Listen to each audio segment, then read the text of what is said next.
સતગુરુ ભગવાન કી જય। ભક્તિ કરવા માટે એક ઉત્સાહની જરૂર છે। જો તમારામાં ઉત્સાહ નહીં હોય તો તમે ભક્તિ નહીં કરી શકો। એટલે તમારામાં આનંદ રહેવો જોઈએ ભક્તિ કરવાનો, જિજ્ઞાસા હોવી જોઈએ ભક્તિમાં જવાની, તો જ તમે આનંદ કરી શકો અને ભક્તિ કરી શકો। 24 કલાક તમે માયામાં પડી રહો છો તો પ્રભુનું ભજન ક્યારે કરશો? તો આ અવસર મળ્યો છે પરમાત્માના ભજન માટે। કામ કરવાનું છે, ધંધો કરવાનો છે, પણ સાથે સાથે ભજનની પણ ખૂબ જરૂરી છે। કારણ કે આ કાયા છે ત્યાં સુધી માયા છે। આ કાયા ગઈ, માયાએ જઈ। માટે આ સાધન છે ત્યાં સુધી બાજી તમારા હાથમાં છે। માટે સદગુરુનું જ્ઞાન તમારે નક્કી કરી લેવું પડશે, અને નક્કી કરે એને ભક્તિ કહેવાય। કારણ કે ગુરુની ભક્તિ છે ન્યારી, વીરા મારા ગુરુની ભક્તિ છે ન્યારી। આ ન્યારા પદને હાલ તરત જ અત્યારે હાલ બાજી તમારા હાથમાં છે। એટલે જીવતા ઘર જુઓ બંદા, જીવતા ઘર જુઓ, મર્યા ચેડી કાળા ઘરનો કૂવો। હાલ ઘર નક્કી કરવાનું છે। એટલે સંતોના સત્સંગમાં રહેવું। જો ઘસારા વગર કોઈ પણ ચીજ વસ્તુ ઉજ્જવળ બનતી નથી। એટલે ઘસારો રાખવાથી તમારામાં ચરકાટ આવે છે, એ સિવાય ચરકાટ ક્યાંય નથી। ભજન એવી વસ્તુ છે કે જીવનમાં આનંદ કરાવી શકે છે, પણ તમારા આનંદ નહીં કરવો, તમારે તો દુઃખમાં રહેવું છે। આ દુઃખમાં મજા આવી છે તમને, એટલે અખંડ આનંદમાં જવાનું છે।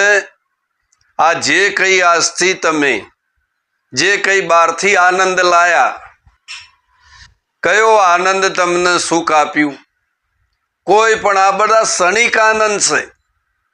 ઘણીવાર હોય, ઘણીવાર ના હોય, પણ સદગુરુ મહારાજના ઘેરથી જે અખંડ આનંદ છે, ત્યાં કોઈ સુરા હોય ને એ ચાલે।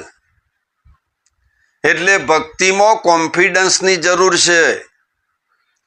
ખૂબ આનંદથી ભક્તિ કરવાની હ। જો ઘેરથી જ મોદા પડી ગયા ને તો ભક્તિમાં તમારું કોમ નહીં।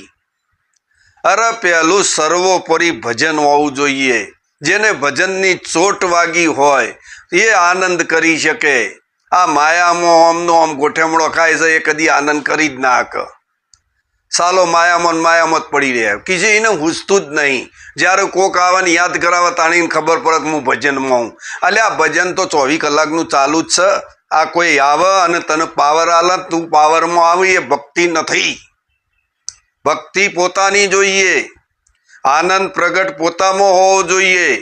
કોઈ પણ તમને આનંદ નહીં કરાવી શકે, પણ તમારું જ્ઞાન તમને આનંદ કરાવશે 100%।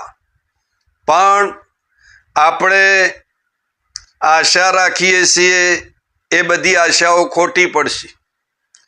કારણ કે આશા કોઈની રખાય નહીં, આ શક્તિમાં રહેવાય નહીં। જો ભક્તિના માર્ગ ઉપર ચાલવું હોય તો આ બધું તમારે કોઈ કામમાં નહીં આવે। જો જ્યારે તમે સદગુરુ દ્વારા ભક્તિ કબૂલી ને, તો પછી તમારા ઘેર જઈને એ ભક્તિ કરવી પડે।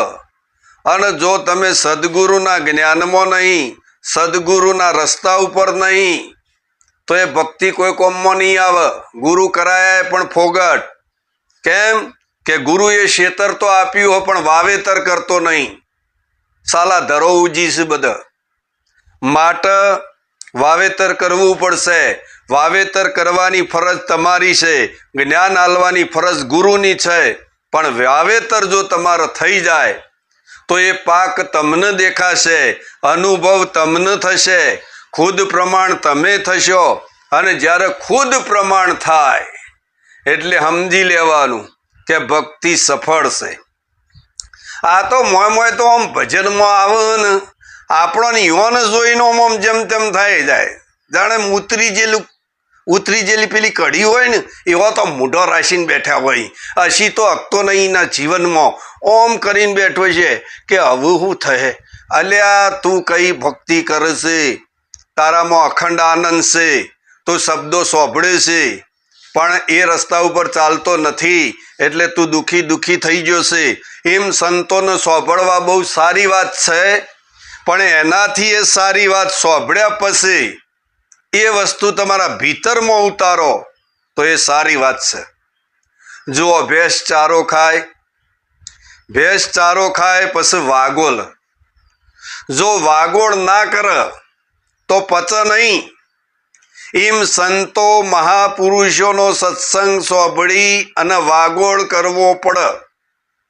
જો ઘેર જઈને વાગોળ નહીં કરતા, વિચાર નહીં કરતા, તો પછી ભજનમાં જેલું એ પોગડશે ભાઈ. માટે સંત મહાપુરુષોનો એક એક શબ્દ તમારો રસ્તો બનાવી શકે છે, પણ વિચારે પરમ જ્ઞાનમ. તમે જ્યાં સુધી વિચાર નહીં કરો ત્યાં સુધી તમને માર્ગ નહીં મળે. આજે સંતો જે વચન સુનાવતા હોય એ વચન ઉપર તમારું લક્ષ્યારત રાખો, અને એ વચન ઉપર જેને લક્ષ્યારત રાખ્યું છે એનો બેડો પાર છે. તમને કોઈ આનંદ કરાવવા નહીં આવે, અને જે કોઈ તમને આનંદ કરાવે તો લગભગ મિનિટ 2 મિનિટનો, પછી એ આનંદ વણસી જાય છે. પણ અખંડ આનંદ કરવો હોય તો જ્ઞાન માર્ગ ઉપર ચાલજો, તો જ અખંડ આનંદ. અને હું તો એટલા સુધી કહું છું કે ભક્તિમાં એટલો રસ રાખજો તો જ મેળ પડે એવો છે.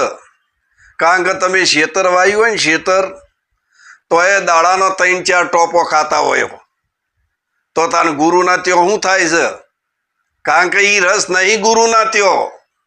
આ તો શેતરોમાં રસ પડ્યો છે, આ બધી માયામાં રસ પડ્યો છે. અને પાછો કે મને બ્રહ્મ જ્ઞાન થયું. અરે શું બ્રહ્મ જ્ઞાન થયું છે? તારી ક્વોલિટી જ બતાવે છે કે તને જ્ઞાન નહીં થયું. કારણ કે તમે જ તમારું માપ આપી શકો છો, કોઈ માપ લઈ શકે નહીં, પણ તમે તમારું માપ આપી દો છો.